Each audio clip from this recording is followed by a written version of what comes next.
Maitei Sana Lebak like Pamela Toy by Pulai Rava.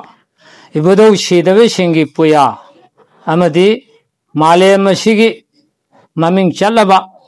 Maitei Sana Lebaki Puyada Lai Harauba Haiba Kumaise Machine Quaidi Atoy Boy Tambirame Lai Rava Maicho Mino Shingna Kaidana Tambiram Lava Umang lai harau ba haibu wangu lon kunung lon inung lon shubchin na yauraba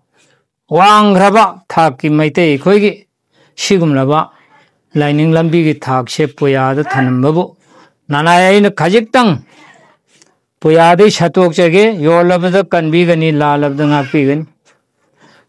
maitai gi awang ba thaki lai harau ba haibu umang lai harau ba haibu kumai ase Maming Chali Maramdi Irisha Kodemak Punging Chang Natabi Gadavan Wangulon Kununglon Inunglon Su Nayaraba Puyani Ahan Bada Umanglai Haibashe Kadai Buko Bano Haina Hangli Umanglai Haibadi Tengban Ba Taibang Pan Ba Ashibu Shui Mangi Haiduna Umang Haina Kangne Umang Shigi Mayada Tok Liba, Nga Liba, Namit Kobo Lai Ashe, Umang Lai Haina Kawi,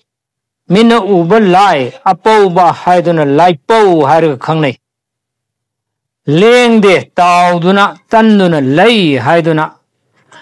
Lairen Taudan Ba Haina Kangne.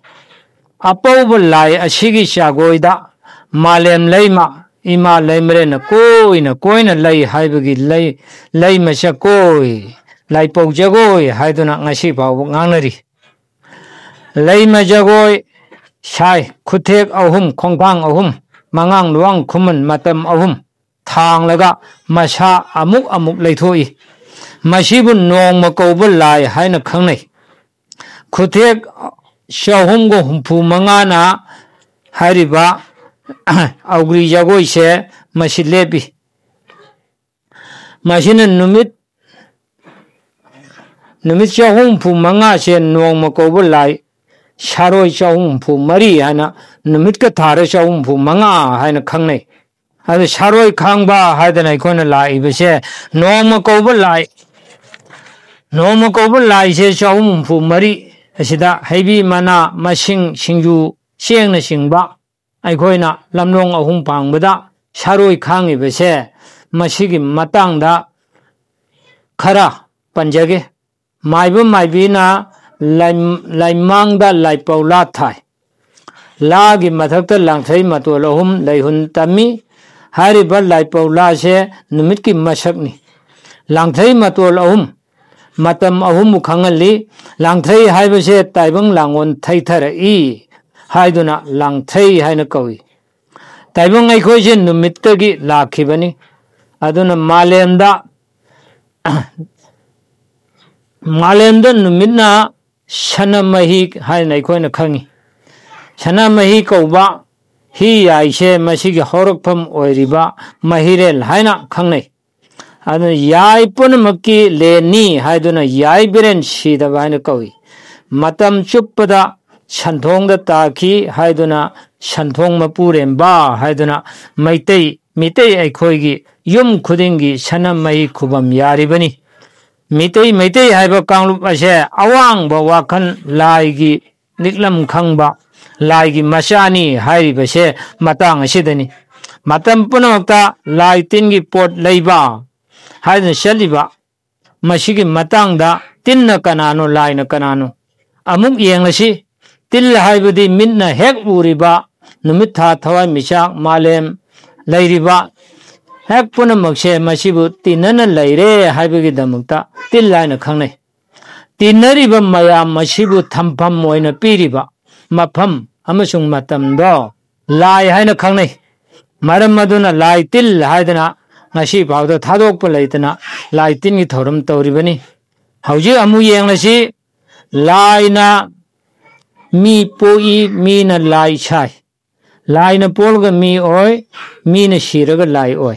ka gi bubu nonga ba kawi kumlak pobu nongumba haina kawi nonga nongum haina khangne thawai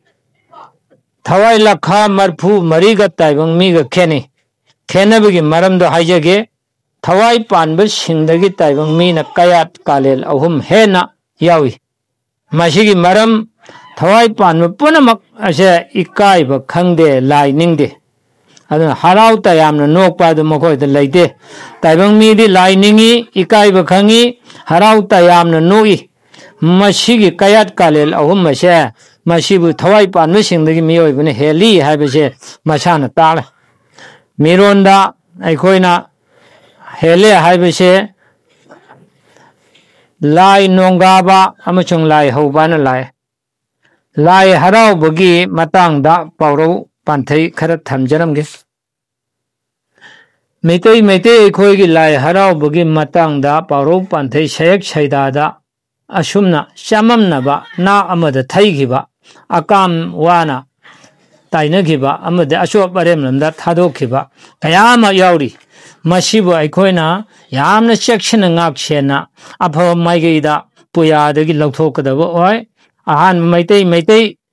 अखोइगी असिबु येंगनबा मतुंगिना मितंबान ओइबा Kharna lyric फोंगबा मतमदा संदोकपा पुनमक नानाय अइना सेंदोकचगे मतांगसिदा पुनमक हन्ना हन्ना खुरुमजगे पुंगनिंग चिंगसिनजरी मैतै मैतै अखोइगी उमंग लाई यामग्रे थांजिंग वांग्ब्रेन कौब्रु इरेमा अमदी इकोप निंगथौ योनिंगथौ पानम Ningthou लाइखुरेंबी कोंदोंग लाइरेंबी इरेमा यामना पंजररो यामना लैखरे हारिबा lysing असिबु हरावबा नते इरेमगी लाइबुंगदा थांजिंगी लाइबुंगदा इकोप निंगथौगी लाइबुंगदा योनिंगथौगी लाइबुंगदा पानम निंगथौगी लाइबुंगदा हारिबा लाइबुंग असिदा ताइबंग पान मपु सीदबा सीदबी अनिबु हरावबनी लाइनिंगथौ लाइरेंबी अनिबु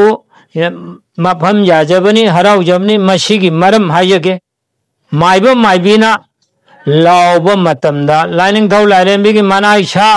हादन लावरिबसिनी इरेमगी मनाइसा थांजिंगी मनाइसा वांगबेनी मनाइसा लाइखुरेंबी मनाइसा कोंदोंग लाइरेंबी मनाइसा हायना लावबा याते मरम मदुना मखोय मखोयगी लाइबुंग अद ताइबंग पान मपु सीदबा सीदबी अनि हरावबी दमकता लाइनिंगथौ लाइरेंबी मनाइसा हायदन लावरिबसिनी अदुना लाई हरावबा हायबसे ताइबंग पानगी सीदबा सीदबी अनिबु हारिबे इरेमी लाइबुंगदा वांगबेनी लाइबुंगदा हरावगिबने मसीगी मतंगदा अहल अमनिना लावे हौहा हयाना सीदा ए हौहा हयाना सीदा हरावरे हरावरे शिवदा थोइना हरावबा लैबरा लैबनेदा हाइरिबे वाफम मसे मसीगी मरम करिनो हाइबदो ताइबंग पालसे यामना अमदी या मुन्ना चाब मरम चाम निपान हिंगना चाब मरम चाम निपान नमित था थवाई मिसा सना लुपा अमदी फिरोय फिंगाम अमदी हैरांग लाइरांग उमंग वामंग वही वही असिना सिंगबा फजा फजरब लैतें कया मंगना थल्लबा ताइबंग पानी असिगुम्बा ताइबंग पानगी नुंगायरब फजरब असिबु थोइने हेनबा म लैब्रा हाइबदी अते यमगी नते ताइबंग पाल असिदी चाद्रगा वाबा सेत्रगा निंगबा कायबा अमदी थमोय सोगनबा असिक आशा खायना नाबा लायरबा इना खुनबा खायबा अना यंगना लांगोय चनबा ताइबंग पानी मसी पुनमक लैतबा नमित थाना यौबा ngamdraba aramba khorangba laitraba ahal loiba laitraba naha oiba laitraba namu taibang na phangba ngamarodaba khuyum laina yauba ngamarodaba laire pa ama mapu magi mafam da laihore haibase masibu khangbadagi ipa ipu poinaw ta singna o laibane da haina khumni base maram masine ne he taibang ai khoi poirei maite khoi gi umang lai harawbado wang na wangu loni wangu lola si thambilam ni base ada mapu magi makai pham sidaba mapu sana hakchang magi laifam lairipa am leihori haibigi dam to o leibane hairibane somna khummi bane ada ning thaurengi sagondi mamaina gege laubani angauba sagon tongbara masigi maram haiyage miyoi bai khoi se naha oiringi punsi mate ase ashokim matik nungai पाखंग लैसाबी ओइरकपगी Matang असिगुम्बा Matang असे मतम या सारी मखै हाउबा सेलिंगै फजबा निंगथौना बाबु लोइबा छगोन निंगथौना लोइबा छगोनगुमना हवाई सेंवाई फजना पिसबा थाव नानन थंबा Luna नाना थंबा अदुगुमना गेगे लाउना फजबगुम मियोइबगी नहा ओइबगी पुंसीसे सब मानै हाइबगी अंगौबा छगोन तोंबरा ahani matam warokle misi na hui lolokle sumlamba yang kolokle taramban na kong panglokle misna laika anida lesin nong phai chairakle thanglokle muramba samla ngaugre shamba panganjo hantarakle saisu gi mateng loro misu saisu thangma ngamaktere matang asida lai gi paugen lakle Muramba samlang ngau kiba sibu teng thaduna angauba sagon tongbara haijabani wangoloni pajaraba asingbu paru panthe sibu mioi kharana na thaidna akam peta puthoki bese khoi laibuk thibani masi tawbigano maitei bi yeknaba haibadu oirakani ningthaugi leima singda machat kamgi mawangda puthokpo ina tawi masi tawbiganu wangoloni pajaraba han oirakpagi tawham khanglatraba angoba pongna yomselakpa lagi pauye lakpu tengtha jabani ashok pajar wangololase akam peta onthokina bo honabase maitei khoigi lining lambi se aduki matik laibuk thiena bo honabani ashomda kari hari wakona phase lifase wakona phase lifase wakonta noi singda taba wakona tamda tage mahaiba tamda taba wakona singda tage mahaiba wakona phase lifase wakonta noi masida maitei yengnaba singna wahong aiba chekla de da pauru panthei tawduna akam wa ta hanuna ikoibu mingchat thieli bese tawbiganu wa hong haibana te wa kol haibani wa kol la mi oi bagi kok lem phubu wa khani tungna pham oi masibu wa kol laina khangna bani ko puchingi masak oina lawi pungning haiba amalai wa khani tungna pham masibu na tam haina khangi mafam ani sibu ne sing tam anibu tamgi wakon chingi wakol hairibasi masibu tamgi wakol laina kawe matang asida wakhana amuk pukhat pungning na amuk singtha singthok singchin tauba se pungning na nupi ni wakhana nupani pungning khudum chalu hairi nupi na pangi nupa na singi aduna manung matam chadana phattaba thaba afaba thaba ama phaba tauba ngamhauda sinfam amatasu hayauda awangba wakhanbu apangba puningna singthagiduna yam yum nganna panduna masana hiku thubagum thuduna ana layeng langoi ana bana langoi changiduna mapunsi do kemtoi naduna nungaiba masak phangdana aremda punsi phawam takhiba kaya du tengthaduna takpani adunu wakona phase lifase wakon tanoi noi hairise matam punamakta nupi na ngamna panba mai pakpa honade pungning khudum chalu pungning na apam nungsigi tinna sikthatuna pungning na singthagidana asumna miyoi bagi punsi lairang asibu lairang mawak sangba awang charu lutong maru lempu wadana tahujab phajaba ningthiba amata sota yongpan ulamdana punsi puikhamnagi base masibuni aikoina singda paiba wakona tamna tage mahaire tamna paiba wakona singda tage mahaire wakona phase lifase harise wakhan pungning ani se pungning na nupini adunu wakhan matang tadana yum ngana pale masa masuni hiku thure ana abna langoi challe adi masada ni oibigi tauba yaba tawham amata ngamnamdana punsi phawam takhi haibigi tamakta wakona phase lifase nu wangu lolasina lai haraubda hairi do masi punamakse miyoi bai koise numit kauba laigi sada naudani haibase kauroidabani nawama mitam lakpa pung humpuni thoi sangi sare phaba phawda numit sahum humpu manga sangi miyoi bai kayal asina pak chauraba malen tabeng panba asiga chap manana sa मालेम लैमना मसा अमुक्तंग लैथोकपा अदुगुम्बा पुंग युथक निपान चंगी नुमितपु कोइबा हेक थुंगबदा नुमित चहुम फु मंगा चही अमा चंगी अदु लाइपाउ जगोय खुतेक चहुम फु मंगा चंगी ताइबंग से मसी सेमबा लिकलमना अयाम्बा मपुंगनी मपु माना अहोबा मसिंग ओरगा मसिंग थिंगमदबा ताइमपान ओरकपा चादा नौदा रकपा असिबुनी लाइरेन मथेक सानरिबा अदुनी सोंग मरी युंगलगा हंगल हंदा सोंगी मखा लिट लिट तुन सानरिबा ताइबंग लांगवन सानबनी अदुना असुमना पोकपा अमुक सीबा अमुक पोकपा असुमना सानबनी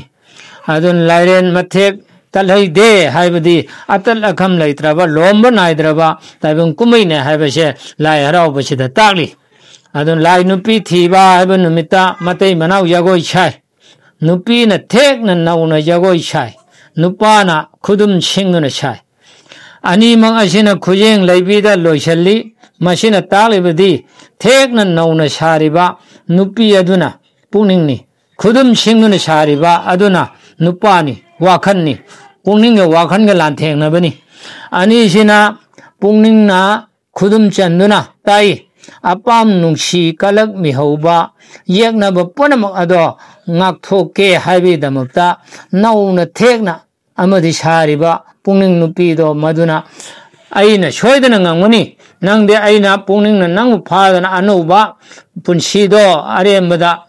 मांगना बैदमक्ता अपाम नुंसीदा चिंथरखी हाइबी नौना थेकना सारिबनी मदु पुनमक्तु फानी हाइबी नुपा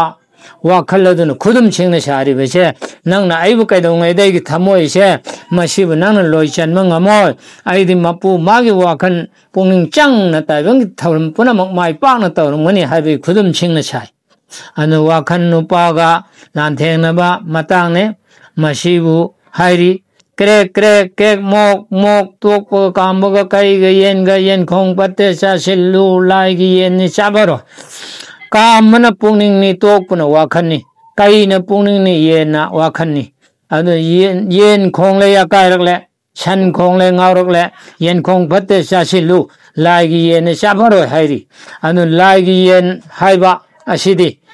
सक फजबा येनी वाखल लैबा येनी पुंसी नुंसांगबा अमदी हक्चांग फबा नादे येक्तना अतांगबा येनी मसिबु फाजिनना थमु तुंगसिनना थमु हाइबनी मरम असिगिदमक्ता लाइगी येने चाबदे पुनिंग खुदुम चलु हाना तांगलाबा वांगुलोना लाई हराउबदा पुथोक्तना सैथारोलसि पीबनी असुना मनुंग मतम चादना अपाम नुंसीगी तिन्ना चिखत्तुना लमखांगदा मांगहनगुमसी हाइदना फजगरबा वांगुलोन सिगुम्बा लैवासे असिबु मीगी महादेव अमसुंग दुर्गागी पुसिन्दुना इकाई तुगजबा अकामरमदा चटखिदनबा वांगुलोन थंबिरमबसे गोय पनम वाखन तामिनसी लाई हराउबा हाइबु वांगुलोन सिदा अइगोगी पुंसी सांगना इंगना चिकना खुंजाउ लैचाउना लैबाक ममांगदा मंगा नायना हिंगनबगी लंबी पुनमक लाई हराउबा मंगलाइदा थंबिरमी अदुना नोंपोक पानथोइबी जगोय खंब थोइबी जगोय हाइरी मेबी वाखन अवांग वाखन खलक्तुना कोरों नोंदोन फंगबा असिबु नोंपोक हाइना कवि पुनिंगना वाखनगी तुंगोय नजदुना अमत्त ओइखिबा मापानगी ताइबंग पालसे मसिबु लानथोक्तुना अथोइबी ओइखि हाइबगी पानथोइबी हाइबनी अदुना अतोपा मना मियोइबगी वाखनना खम थेंगना खनबगु खंबा हाइना खंगनै अदु खम थेंगना खनबदा लाइदा थेंगलै लोमलै हाइबगी खंबा हाइना खंगनै पुनिंग वाखन खुदुम चनखी अदुना अथोइबी पुनिंग ओइखि हाइबगी दमुक्ता थोइबी हाइना कवि अदुना पुनिंग वाखन ग चप मानना तिनखिदुना पुंसी महि यानखी अदुना मियोइबना पोकपुन नुमितपु लाइहौ हाइना कवि हिंगलिबा पुंसी मते अदुना लाई हराउबा हाइना कवि मरमदि मियोइबगी थमोय लायुमदा लाई लै अमसुंग हराउबा लाई हराउबा कवि सिबु नुमितपु लाइरोय कवि लाई नोंगाबा कवि नोंगुम्बा अमदि नोंगाबा हाइना लैरिबसिनी लाई कौबा हाइना लैरमनिबा सिना करि मरमगिनो इसिंगदगी लाइवाना लाई कौखलगा अहांगबा लाइसंगदा लाइवाना थवाई हापखिबु लाई इकौबा हाइना खंगनरिबा सिनी अदुना लाइसंग अदुना अहांग संगलेल अदुदा लाइवाना इसिंगदगी लाई कौखलगा हापग लाई इकौबा हाइना कौरिबसिनी उकली हंगेल हाइदना उगरी हंगेन मसिना ताकलिबदी मियोबे पुंसी असे यामना कन्ननब होनबबु उकली हंगेल हाइना कौखिबनी मियोबेगी थवाई ओइरिबा अमदी तंफा अमदी थवाई लैरांग असिबु सेक्शनना योक्तुना थमु अपाम नुंसी कौबा कईद पिछा थोकनु सेक्शिलु हाइबगी दमकता येल हाइबसे हक्चांगी लाइनी अदुन लौसिंग मैरा ओइरिबनी पांगन चेसु ओइरिबनी असुमना ताइबंग कुमै यावबा ngamलिबनी अतोपा अमना शरी वासक सानबा असिदी लाइरावबी मनुंगदा चंदे पोइरे मिते कोइसे नोंख्रंग इरुपगी शरी वासक असे मसिबु अखोन नोंख्रंग हनबा शरी हनबा अदन लाई हरावबदा हापलमनी अदुना शरी लिसे मलिसे शरी हनसे महनसे बोम्बी फोरसे मा फोरसे हारिबसे अखोइसे लांगदगी कोंगोई लांगदगी शरी वासकते नानथोकनबैदमक्ता चिंगु खोंनांग थान लाई हरावबदा हापलमनी लाई हरावबसे यामना कुपलबा मियोइबा अखोइगी हेक्ता वांगु लोना तासिनन लैरबा नुमित था थवाई मिसाक की खोंचत अमदी नुमित था की मियोइबे हौरकपदनि सिबावदा पुंसी नुंसांगना इंगना सिकना नुंगायाइफन पानबा पुंसीरोन कया यावरबा असिगुम्बा लंबीसे लाई हरावबदा चोनना थन्ना लाइजे इरिकुमना हापचिन मै थनबा नाइद्रबा लौथोकपि लोइबा नाइद्रबा वांग खुदेंग मैपाकपि मियोइबे लवाइ लेम्फुदा हापचिन मै थनबा नाइद्रबा लाइजे लेलोरबा अरुबु वाखन फजबा नुंसिनबा मियोइबा पुनमुक साना नुंसिनना लैनबगी वाखल अरुबुदो हापचिलु फत्तब वाखन मैबु मांगनबा सिनबा लैबाकु मांगनबा सिनबा लाइना तिना फत्तब पुनमुक योमनबा सिलिबा फत्तबदो चरै पोप सुदो खो हाइबगी वांग खुदेंग मैपाकपि लाइजे लेल हापचिलु फत्तब चरै पोप सुदो हाइदुनि सिंबा मयाममा लाई हरावबगी कांगलोंदा लाकदबा पावरो पांथै पुनु मथंगी नुमित अमदा नानाय हापचगे अदुन लाई हरावबसे इचम चमना खनबिगनु मसिदि कनागुम्बा अमदा पानसिनबा याबा नते मियोइबा खुन्नाइगी पुनसिरोन मियोइबा खुन्नाइगी हिंगनबगी लंबी अथोइबा वांगुलोनि लाई हरावबनी मालेमदा सक्ताकपदा ख्वाइदि थोइदो हेंदोन वांगनबा लाइनिंगने हाबसे हाइजगे अदुना बैरि सना लैबाकी पाइप लाई ओइखरो पुनमुकि ngang lo khoya khada mathangi numit amada amuk thamjarage chingu magi mingkhai sorlaga matang sin tension jarage hei haya hayum sidaba